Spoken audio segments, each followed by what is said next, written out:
하나님 아버지, 우리에게 주신 예수 이름의 권세, 이것 의지하고 사용하는데 최고의 기쁨을 누리도록 도와주옵소서.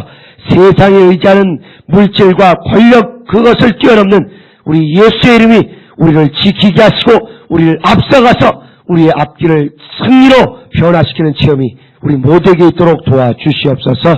감사하고 우리 주 예수 이름으로 기도드렸습니다. 아멘. 하늘에 계신 우리 아버지여, 이름이 거룩히 여김을 받으시오며 나라의 임하옵시며 뜻이 하늘에서 이룬 것 같이 땅에서도 이루어지이다.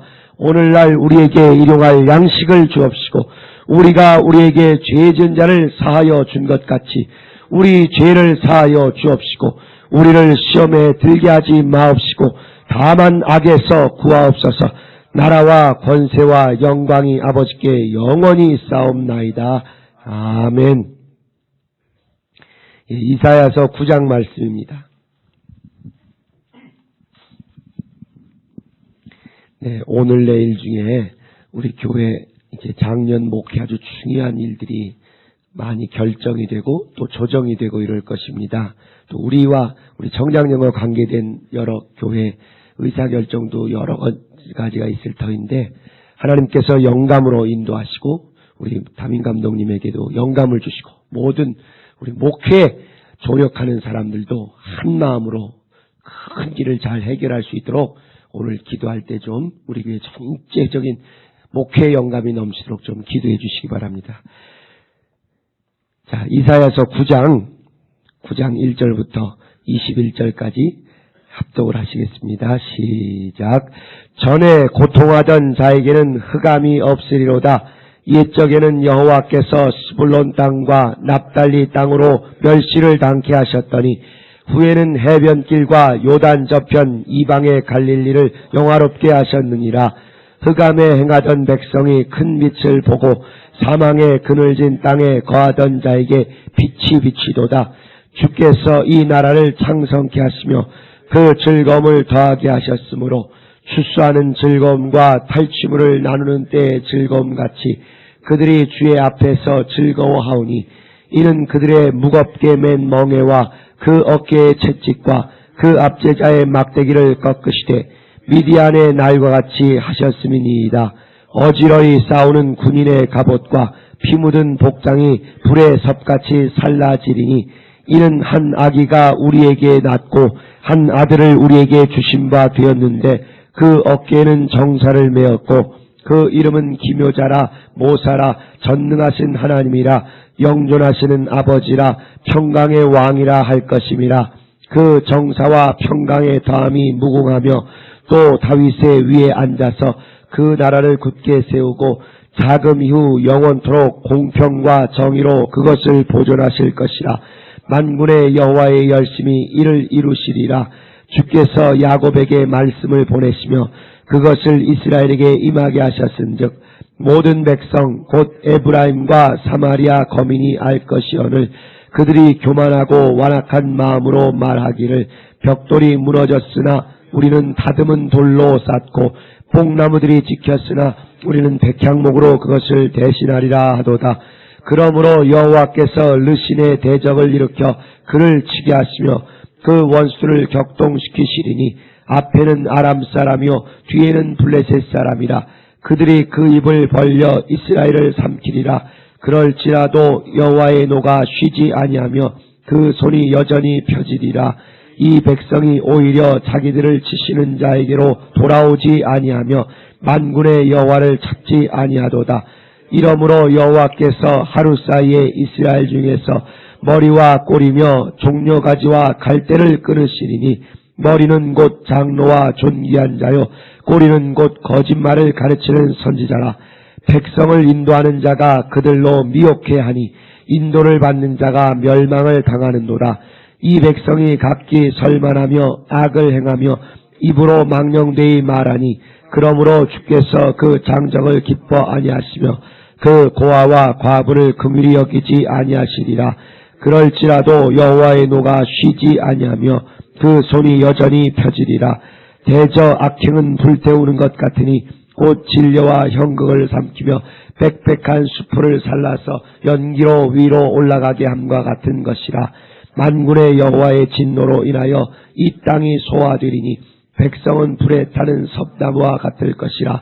사람이 그 형제를 아끼지 아니하며 우편으로 움킬지라도 줄이고 좌편으로 움킬지라도 배부르지 못하여 각각 자기 팔에 고기를 먹을 것이며 므낫세는 에브라임은 므낫세를 먹을 것이요 또 그들이 합하여 유다를 치리라. 그럴지라도 여호와의 노가 쉬지 아니하며 그 손이 여전히 펴지리라. 아멘. 분위기 별로 안 좋죠? 읽으신 성경 내용이 막 은혜롭고 소망이 넘치고 기쁨이 충일하고 이래야 이게 새벽에 읽는 맛이 있는데 조금 거시기 합니다. 이게 두 가지 내용이 이렇게 섞여 있어서 그렇습니다. 지금 우리가 1장부터 6장은 심판, 고발 이런 내용이었고 7장부터 12장은 그래도 구원, 은혜 이런 내용이 있는 중에 또 이게 삼겹살 구조, 오겹살 구조로 한 장이 구원이면 한 장이 심판, 한 장이 또 은혜면 한 장은 멸망, 막 이게 뒤섞여서 번갈아 나옵니다. 또 이 9장 같은 경우에는 전반전은 구원, 후반전은 심판 이렇게 계속 엇갈려서 퐁당퐁당으로 나오다 보니까 끝에 읽고 나면 찜찜한 거죠. 1절부터 7절까지는 구원자가 임하신다. 메시아가 임하신다. 그분은 이런 이름으로 임하셔서 이와 같은 구원을 보여주신다 하는 좋은 얘기인 반면에 이제 8절부터 21절까지는 그분을 거역하는 범죄가 가득한 북왕국 이스라엘이 어떻게 형벌받고 그래서 어떻게 결국 추방당할 것인지 하는 얘기가 쭉 쓰여 있습니다. 그리고 또 동시에 똑같이 이 두 가지 구원자가 임하시는 것과 또 북왕국이 추방당하는 것을 이루어지는 원리가 한 가지다. 하나님의 한 가지 속성이 하나는 좋은 쪽, 하나는 나쁜 쪽으로 이루어지는 것을 동시에 말씀하고 있습니다. 이 구원을 얘기하는 1절부터 7절까지는 구원의 이야기를 하되 두 가지 이들이 잘 알고 있는 역사적인 사건을 빗대서 그것의 반복, 그것의 또 다른 적용 이런 식으로 이야기하고 있습니다.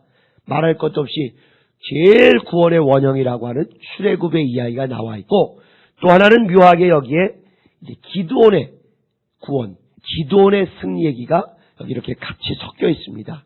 이걸 이제 우리가 보통 일반적으로 동기라 하는 모티브, 무슨 모티브 하는 표현으로 쓰는데 또 다른 면에 이제 주제 이렇게 생각하셔도 되겠어요. 그래서 출애굽 모티브와 그 다음에 기드온 모티브 또는 출애굽 주제와 기드온의 승리의 주제 이 두 가지가 여기 정교하게 이렇게 엇갈려 있습니다. 그래서 1절에 보시면 스불론 땅과 납달리 땅으로 멸시를 당케 하셨지만 그러나 그들을 나중엔 구원하셨다. 이 이야기가 바로 기드온이 승리할 때 특별히 사사기에 보면 이 스불론 땅과 납달리 땅의 구원이 이루어진다는 얘기를 하고 있습니다. 또 그 다음에 4절에 보시면 미디안의 날과 같이 하셨다. 이런 표현이 있어요. 미디안이 멸망당하던 그날처럼 대적을 멸망시키시고 이스라엘을 남한국 유다를 구원하신다. 그 이야기입니다. 이것도 역시 우리가 잘 아는 대로 기드온이 300용사를 끌고 나가서 13만 5천 명의 미디안 군대와 대적하여 그 중에 무려 12만 명을 몰살을 시키고 겨우 15,000명만 살아 돌아갔다는 것이 아니 300명이 가서 15,000명을 죽이고 12만 명이 도망가게 했다. 이게도 어마어마한 것인데 300명이 가서 13만 5천 명 중에 12만 명이 죽고 그 다음에 15,000명만 겨우 살아 돌아갔다. 이런 엄청난 하나님의 역사가 다시 이제 유다를 통해서 재현될 것이다. 그래서 실제로 비슷하게 히스기야 때 가면은 그 같은 구원이 있었죠. 하룻밤 사이에 이스라엘이 손 안 대고 코 푼다는 것처럼 예루살렘을 둘러싼 적군을 완전히 내모는 하나님의 이적을 체험하게 됩니다. 그것이 바로 여러 가지 구약에 나왔던 구원의 사건 중에도 기드온을 통한 하나님의 구원, 기드온의 승리 모티브가 여기 나와 있습니다. 또 4절에 보시면 무겁게 맨 멍에 어깨에 채찍 압제자의 막대기, 이건 이제 출애굽하기 전에 애굽에서 그들이 종살이 할 때 겪었던 그 고난, 그 억압, 그 압제를 염두에 두고 쓴 표현들입니다. 여기로부터도 하나님이 구원하셨고, 또 기드온처럼 대적을 물리치고 소외받고 억압받은 땅을, 스불론 땅과 납달리 땅을 구원하신 것처럼 유다를 반드시 책임지고 구원하실 것이다 하는 메시아가 오셔서 완성할 그들의 구원을 여기 이렇게 두 가지를 섞어서 말씀하고 있습니다. 또 이제 6절에 보시면 유명한 메시아에 대한 이름, 칭호들이 나오는데, 하나기가 낳고 그 아들을 우리에게 주셨는데 어깨는 정사를 메었다. 이름이 오중적으로 표현이 되고 있어요. 하나는 기묘자, 또 하나는 모사, 전능하신 하나님, 영전하신 아버지, 평강의 왕, 이 얘기가 나옵니다. 혹시 찬양에 이렇게 귀담아 관심을 두신 분은 그 유명한 메시아의 이 가사가 아주 유명하게 나옵니다. 원더풀, 카운슬러, 마이티가 하고 쭉 나오는 이야기가 바로 이 구절의 이야기입니다. 근데 성경에 제가 기회가 될 때마다 강조해서 말씀드린 것처럼 하나님의 이름을 이야기할 때는 수많은 예수 그리스도 성자에 대해서도 비유까지 쳐서 한 600여 가지 이름이 나옵니다. 또 성부 하나님에 대해서도 한 500여 가지 나오고, 성령에 대해서도 또 한 600여 가지 이렇게 나와요. 수많다 보니까 우리가 그냥 은혜롭게만 넘어가기 쉬운데, 그렇게 하나님의 이름을 부르거나 묘사할 때는 대충 어영부영 넘어가는 것은 하나도 없습니다.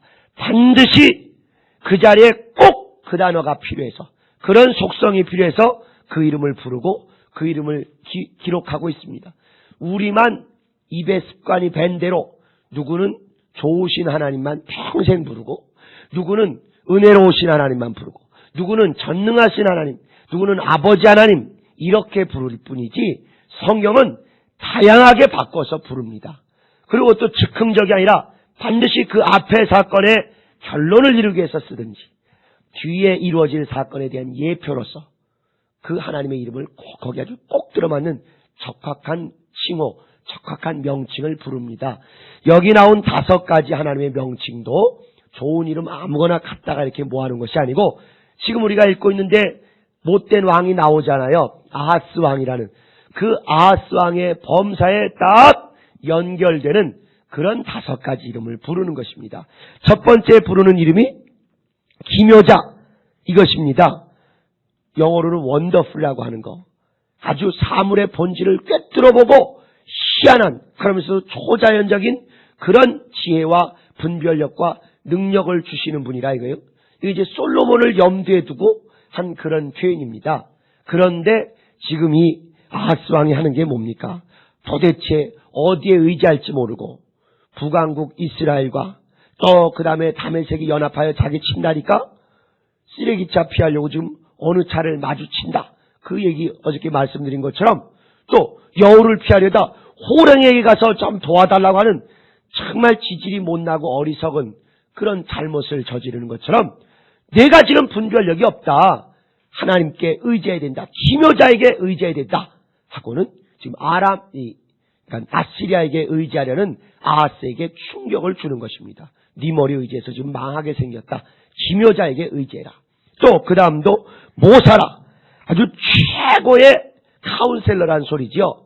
지금 네가 네 딴에는 국제 정치적인 역학에 의지해서 나를 저 두 나라가 동맹해서 괴롭히니까 나는 저들의 적인 그 다른 적에게 의지하면 적의 적은 친구니까 내가 살아나겠다고 묘한 줄타기를 하는데, 그거는 어리석은 모사다, 내가 꾀를 잘못 내고 있다, 바로 그걸 염두에 두고 모사라, 이건 도박이다, 아주 위험천만한 줄타기다 하고 하나님께 의지할 것을 제시하기 위해서 하나님의 이름을, 하나는 기묘자, 하나는 모사라, 이렇게 이 이사야를 통해서 제시하고 있는 것입니다. 또 세 번째는 전능자, 마이티가, 이 얘기를 하고 있어요. 전쟁에 능하신 하나님을 의지하라, 지금 그 얘기를 하는 것입니다.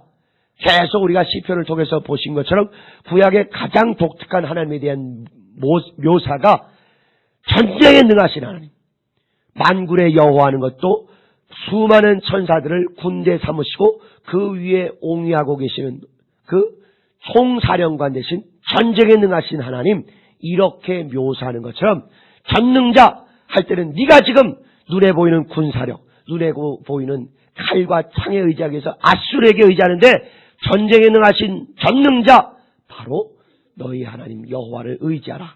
그걸 염두에 두고 또 이 이름을 제안하는 것입니다. 또 네 번째는 영존하시는 아버지. 여기 이제 혹자가 예수에 대해서 아버지라고 한 구절이 이렇게 나와 있다. 여기에 아버지는 실제로 낳으신 아버지 지금 그 뜻이 아니고 영존의 근원 되시는, 영원히 존재하시는 하나님, 그 영원의 근거가 되시는 하나님을 얘기하는데 아버지라는 표현을 쓴 것입니다. 여기 이사야가 유난히 영존이라는, 영원이라는 얘기를 이사야에서 강조하는 이유가 있습니다. 뭐냐면은 지금 계속 왕의 권력, 왕권적인 사고방식을 가지고 나라를 망치고 있는데 원래 너희들이 잘못한 시발점이 무엇이냐? 사사시대, 아까 기도원 이야기한 것처럼 그때 성령에 의지하던 것에서 왕권이라는 인위적인 제도에 의지하기 때문에 자꾸 이런 오류를 범한다. 영원한 것은 너희가 의지하려는 그 혈통을 쫓아나는 왕이 아니라 성령에 세우신 그 사사시대로 돌아가야 한다. 그 얘기를 하는 것입니다. 우리가 얼핏 생각할 때는 사울왕을 구할 때 하나님이 굉장히 싫어하셨어요. 왕을 싫어하시는가 보다 이렇게 생각하는데 사실은 왕제도 자체는 잘못된 게 아닙니다. 왜냐하면 이미 창세기에서부터 예를 들면 유다 지파에게 하나님께서 야곱을 통해서 축복하실 때 보면 왕의 홀이 떠나지 않을 것이다 하고 왕제도는 이미 하나님이 염두에 두신, 하나님이 예비하신 그런 하나님의 방법이고 방편이고 제도입니다. 그래서 나중에 결국 왕의 왕 되신 우리 주 예수 그리스도를 기다리게 만드는 것이죠. 그런데 왕제도가 그 자체가 잘못된 것이 아니라 왕제도를 달라고 하는 그 이스라엘의 중심의 마음이 잘못됐다는 것입니다. 왜냐하면 사사라는 것이 항상 하나님이 안정되게 주시는 것이 아니라 어려움이 있을 때 그들이 살려달라고 막 하나님께 간구하면 그때 성령이 어떤 특정한 사람에게 임하셔서 충만하게 하심으로 그가 이제 그들의 구원자가 되고 하는 실질을 왕과 같이 그런 일을 합니다. 그러다 보니까 이스라엘이 불안한 거예요. 저 블레셋은 항상 왕이 있고 상비군이 있어서 전쟁에 능한데 우리는 왕이 있는 것도 아니고 또 상비군이 있는 것도 아니라 때가 되면 그때 성령이 역사하셔서 왕과 같은 사사도 생기고 또 그 다음에 불러 모아서 하나님이 지원하시는 그때 오합지졸 같은 군대도 생긴다. 이거 영 못 믿겠다. 그러니까 우리도 정말 하나님이 그렇게 성령으로 책임지라는 건 너무 불안하니까 제발 안정적으로 인위적으로 혈통을 쫓아서 세습되는 그런 왕이 있으면 좋겠다. 결국 이렇게 해서 왕 제도를 구한 것 자체가 잘못이 아니라 그것을 구한 의도가 하나님이 우리와 함께 하신다. 하나님만이 영원히 임마누엘 함께 하신다. 그게 눈에 보이지 않기 때문에 불안한 것입니다. 그래서 성령으로 사사 세우시는 그런 하나님의 왕국 말고요. 우리에게 계속 눈에 보이고 확인하고 안정감을 주는 왕을 주세요. 그래서 결국 하나님을 배척하고 유일한 왕 대신 하나님이 함께 하신 것을 거절하고 눈에 보이는 인간 왕이 함께하는 것으로 안도감을 얻으려는 그런 불신앙을 하나님이 그들에게 거절하시려고 했고 싫어하셨던 것입니다.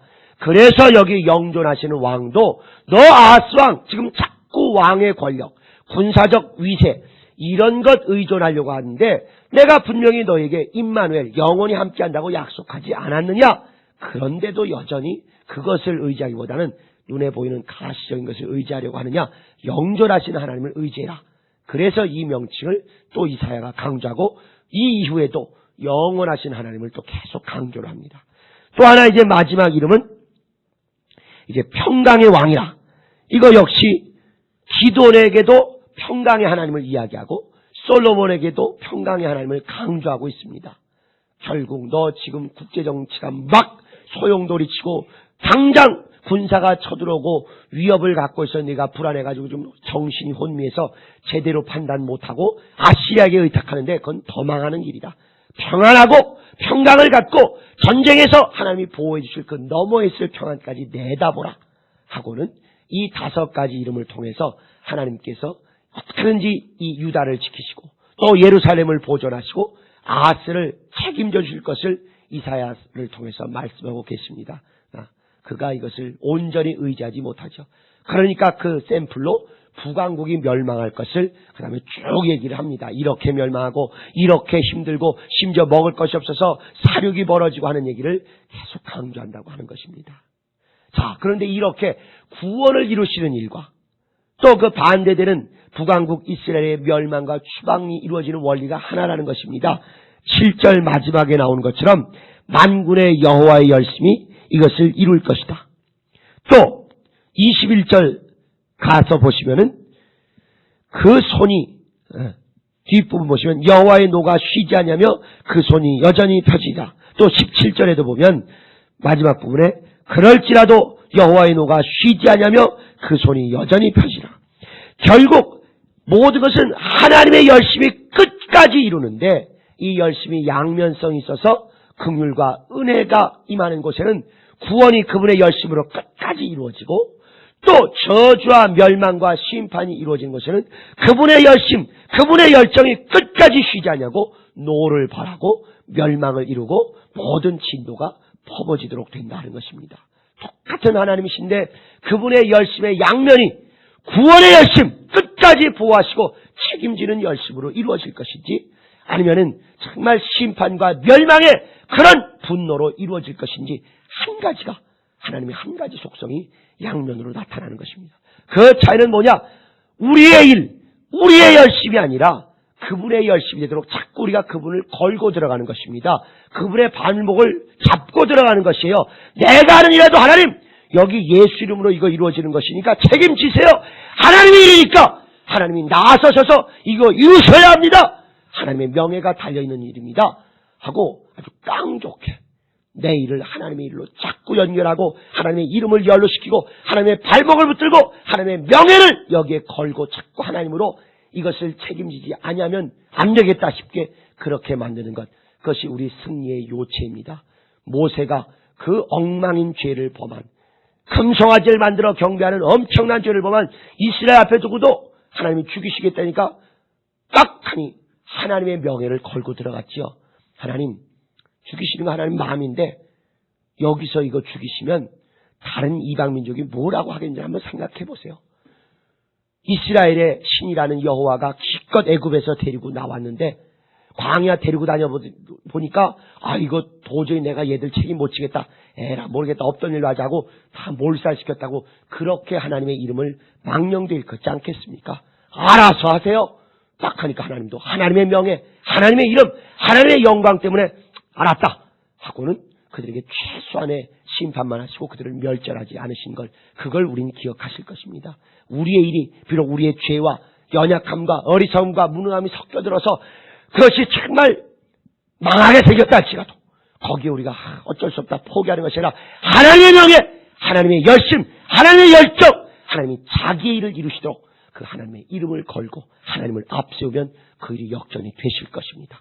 여러분 범사의 신앙의 일이나 일상의 일이나 하나님의 명예를 계속 앞세움으로 말미암아 역전하는 여러분의 승리자가 되시기를 예수 이름으로 축원합니다.